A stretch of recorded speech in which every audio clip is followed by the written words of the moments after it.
घर में बहू आने के बाद सास ससुर को याद रखनी चाहिए चार अनमोल बातें। दर्शक बंधु, जब एक नई बहू इस घर में आती है तो वह सिर्फ एक इंसान नहीं होती, वह एक नई ऊर्जा, एक नई आशा और एक नए युग का आगमन लेकर आती है। लेकिन अक्सर ऐसा देखा गया है कि घर की बुजुर्ग पीढ़ी, खासकर सास और ससुर, इस परिवर्तन को पूरी तरह से स्वीकार नहीं कर पाते। बेटे की शादी के बाद घर में बहू का आना एक बदलाव होता है और बदलाव हमेशा आसान नहीं होते। लेकिन अगर सास ससुर कुछ बातों को दिल से स्वीकार कर लें तो वही बदलाव जीवन का सबसे सुंदर हिस्सा बन सकता है। यहाँ हम आपको बताने जा रहे हैं वो चार अनमोल बातें जो हर सास ससुर को बहू के आते ही याद रखनी चाहिए। पहली बात है, बहू एक जिम्मेदारी नहीं, एक रिश्ता है, उसे अपनाइए। जब बहू इस घर में आती है तो वो सब कुछ पीछे छोड़कर आती है, अपना मायका, अपने माता पिता, बचपन की यादें और सबसे बढ़कर वो माहौल जिसमें उसने जीवन जीना सीखा। ऐसे में अगर उसे सिर्फ एक काम करने वाली या जिम्मेदारी निभाने वाली समझा जाएगा तो वो कभी दिल से इस घर से जुड़ नहीं पाएगी। बहू को भी वैसा ही अपनापन चाहिए जैसा एक बेटी को मायके में मिलता है। उसे बाहर से आई एक लड़की नहीं, घर की बेटी समझिए।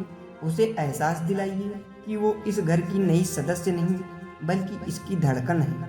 जब आप बहू को अपनाएंगे तो वह भी आपको माँ बाप से बढ़कर मान देगी। दूसरी बात है, मतभेद स्वाभाविक है लेकिन मनभेद न होने दें।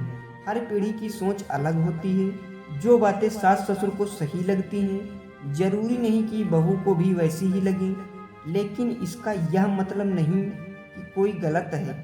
बहू आज के दौर की है, उसकी शिक्षा, उसके विचार और उसका सोचने का तरीका अलग है। शायद वह स्मार्टफोन से रेसिपी देखती हो, पूजा की विधि थोड़ी अलग करती हो या घर के कामों को आधुनिक तरीके से करती हो।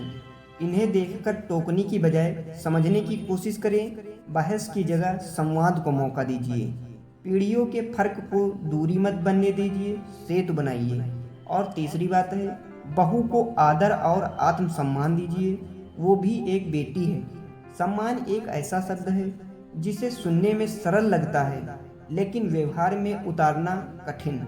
जब बहू घर में आए और हर बात पर उसे टोका जाए, नीचा दिखाया जाए, तो वो कभी खुलकर इस रिश्ते में प्रेम नहीं दे पाएगी। जैसे आप चाहते हैं कि बहू आपके पैर छुए, आपकी बात माने, वैसे ही वो भी चाहती है कि उसकी बात को महत्व दिया जाए, उसके फैसलों को भी माना जाए।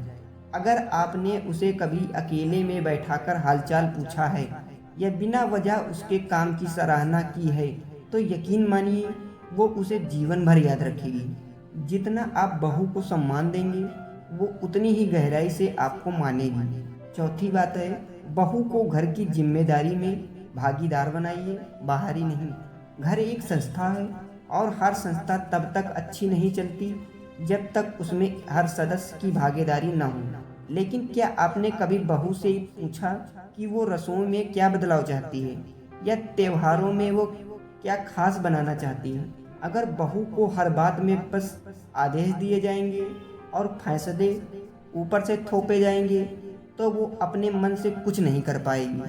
उसे घर की जिम्मेदारियों में शामिल करिए, तभी वो उसे अपना घर मानेगी। जब आप बहू से कहेंगी कि बेटा इस बार पूजा की तैयारी तुम देख लो, तो उसके चेहरे पर जो मुस्कान आएगी वही आपके जीवन की सबसे बड़ी कमाई होगी। घर की बहू को अधिकार दीजिए, वो अपनेपन से आपको जड़ से जोड़ देगी। तो दर्शक बंधु, रिश्ते खून से नहीं व्यवहार से बनते हैं। सास ससुर को बहू के साथ रिश्ता अगर प्रेम, आदर और समझदारी से शुरू हो तो वह जीवन भर एक मजबूत रिश्ता बन जाता है। आज जो बहू है कल वही सास बनेगी और आज जो व्यवहार आप करेंगे वही कल लौटकर आएगा। कहते हैं अगर घर को मंदिर बनाना है तो हर रिश्ते को पूजा की तरह निभाना पड़ेगा। इसलिए बहू को सिर्फ बहू न समझे, उसे बेटी मानिए, उसकी बातों को सुनिए, उसे अवसर दीजिए और सबसे जरूरी उसे इंसान समझिए, आदर्श नहीं। क्योंकि बहू भी किसी की बेटी है जैसे कभी आप थी। तो दर्शक बंधु, अगर ये बातें आपको सही लगी हों तो इसे ज़रूर शेयर करें, शायद किसी और सास ससुर के जीवन में कुछ बदलाव ला दे। तो दर्शक बंधु, मिलते हैं अगले वीडियो में, तब तक के लिए राधे राधे।